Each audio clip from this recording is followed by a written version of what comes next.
전도사 중에 나중에 돌아왔지만 가장 큰 능력을 받았던 사도 바울께서 기록한 말씀을 참고해 보겠습니다. 고린도전서 4장에 14절에서 17절까지를 참고해 보겠습니다. 내가 너희를 부끄럽게 하려고 이것을 쓰는 것이 아니라 오직 너희를 내 사랑하는 자녀같이 권하려 하는 것이라. 그리스도 안에서 일만 스승이 있으되 아비는 많지 아니하니 그리스도 예수 안에서 복음으로써 내가 너희를 낳았습니다. 그러므로 내가 너희에게 권하노니 너희는 나를 본받는 자 되라. 이를 인하여 내가 주 안에서 내 사랑하고 신실한 아들 디모데를 너희에게 보내었노니 저가 너희로 하여금 그리스도 예수 안에서 나의 행사 곧 내가 각처 각 교회에서 가르치는 것을 생각나게 하리라. 아멘. 아멘. 이 14절의 말씀을 보면 내가 너희를 부끄럽게 하려고 이것을 쓰는 것이 아니라 오직 너희를 내 사랑하는 자녀같이 권하려 하는 것이라. 그리스도 안에서 일만 스승이 있으되 아비는 많지 아니하니 그리스도 예수 안에서 복음으로써 내가 너희를 낳았음이라. 그렇습니다. 복음으로 낳았다. 그래서 너희는 내 자녀다. 그리고 17절의 말씀은 디모데에게 너는 내 아들이라 이렇게 말씀하셨습니다. 사도 바울께서는 실제로 육체로는 결혼을 하지 않았습니다. 아내가 없죠. 그런데 그 안에 복음이 아내격으로 그 복음으로 내가 너희를 낳았다. 그러니까 그리스도 안에서 일만 스승이 있는데 가르침을 주는 자가 많이 있는데 아비격으로 세워진 자는 그렇게 많지 않지만 아비격은 사도들처럼 능력을 받은 자들이 바로 아비격이라고 할 수 있습니다. 그 안에 그리스도의 복음이 있단 말입니다. 그 복음이 아내격으로서 영혼을 다시 태어나게 하는 그런 과정이었습니다. 그래서 사도 바울께서는 디모데의 영적 아비고 어미고 부모가 된 거 맞겠죠. 또 사도 바울의 사도들의 교훈을 듣는 자들은 사도들이 영적 부모가 된 게 맞단 말입니다. 그런데 그 부모님의 전하는 말씀을 잘 청종하지 않으면 결국 영원히 살 수가 없죠. 영원한 생명을 얻을 수가 없단 말입니다. 장수하고 복을 받는다 그랬는데 장수하고 복 받는 것이 영생하는 것인데 부모님의 말씀을 거역하는데 그 영생의 길이 이루어질 수가 없겠죠. 그래서 영적인 부모 공경하라는 말씀이지 실제로 육체의 부모 잘 공경하라는 세상의 도덕책이 아니다 이런 내용인 줄을 믿으시기 바랍니다. 아멘. 이 일로 예수님께서 가르치신 교훈을 보면 마태복음 8장 21절에서 22절을 참고해 보겠습니다.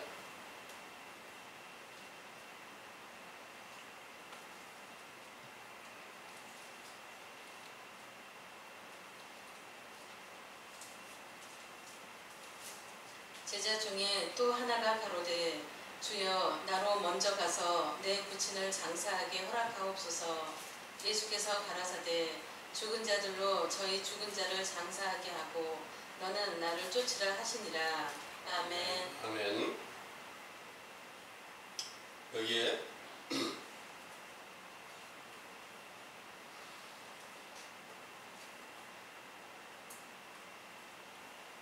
예수께서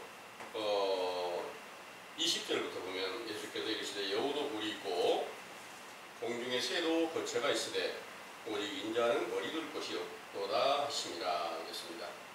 이 머리 둘 곳이 어디냐?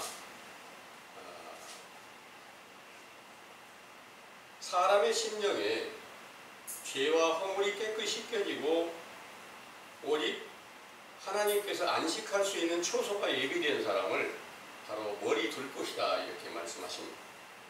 온 세계가 다 폐역하여 온 유대 나라가 다 폐역하여 하나님의 명령을 거역하고 있으므로 그들에게서 머리 둘 곳이 없다. 머리가 이제 예수님의 머리는 하나님이십니다. 그래서 고린도전서 11장 3절에 보면은 여자의 머리는 남자고 남자의 머리는 그리스도고 그리스도의 머리는 하나님이시다 그랬어요. 하나님의 거하는 처소가 세워져 있지 않기 때문에, 하나님의 성전이 세워져 있지 않기 때문에, 영적 성전입니다. 그 성전이 세워져 있지 않기 때문에 머리 둘 곳이 없다 이렇게 말씀하시고, 거기에 21절에는 제자 중에 하나가 가로되 주여 나로 먼저 가서 내 부모를 장사하게 허락하옵소서 그랬어요. 이 부모는 육신의 부모가 육신의 아버지가 죽었는데 장사하지 말고 장사하고 오겠습니다 하니까 오지 말라고 거기 22절에 예수께서 가라사대 죽은 자들로 저희 죽은 자를 장사하게 하고 너는 나를 쫓으라 하시니라 하셨습니다.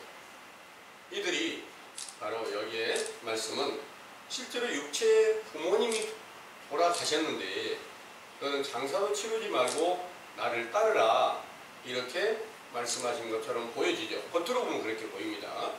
그러나 이 말씀은 영적인 비유로 말씀하신 거예요. 여기서 그 부친이 누구였느냐, 원래 예수님이 제자로 돌아온 자들 중에 유대인 아닌 사람이 없어요. 거기에 제사장이나 서기관들이 다 영적 부모로 섬기고 있었다 그런 내용입니다. 근데 예수님께로 돌아왔어요. 그런데 내가 예수님 말씀을 듣고 보니까 그들이 영원히 죽은 것이 맞네요. 그러니까 가서 영원히 죽어 있고 다 죄 가운데 있다는 사실을 가서 반포하고 내가 오겠습니다. 이 말을 한 거예요. 오늘날 예로 여러분들이 지금 이 세상 외식적 교훈을 베푸는 교훈에 함께 따르고 있다가 다른 교회에 있다가 이 감람원에 돌아오신 분들이 있죠. 이 말씀을 청중하신 분들이 있어요. 그러면 외식적 교훈을 전하는 그 목자가 여러분들이 영적 아비고 그 가르침을 전하는 복음이 어미격이다 이렇게 비유를 해서 말씀하시고 있어요. 그래서 여러분들은 이제 감람원의 교훈을 듣고 옳고 그른 것을 정확하게 깨달아서 이 외식적 교훈을 버리고 다른 교회에서 전하는 것들이 옳지 않다는 것을 깨달고 이제 여러분들이 돌아왔어요. 그러면 여러분들이 다시 가서 이 말씀을 듣고 보니까 그 사람이 거짓 선지자야. 영원히 죽은 자야.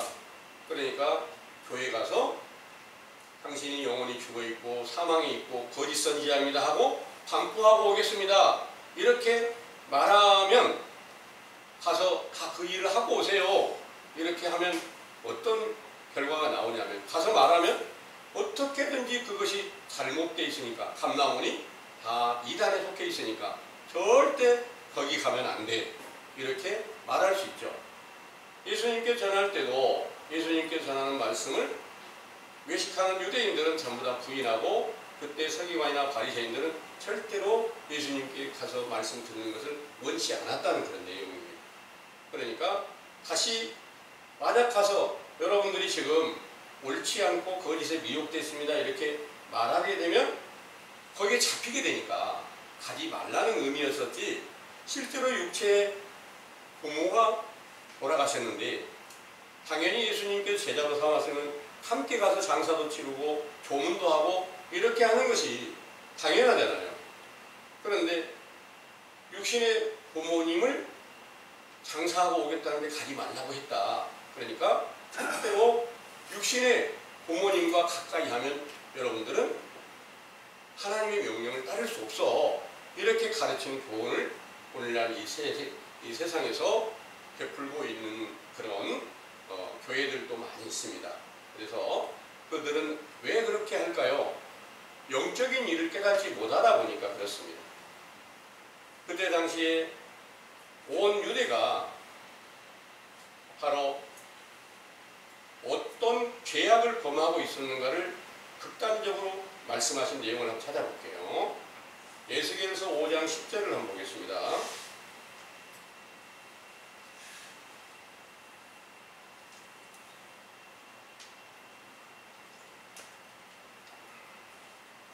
그리한즉 너희 중에서 아비가 아들을 먹고 아들이 그 아비를 먹으리라.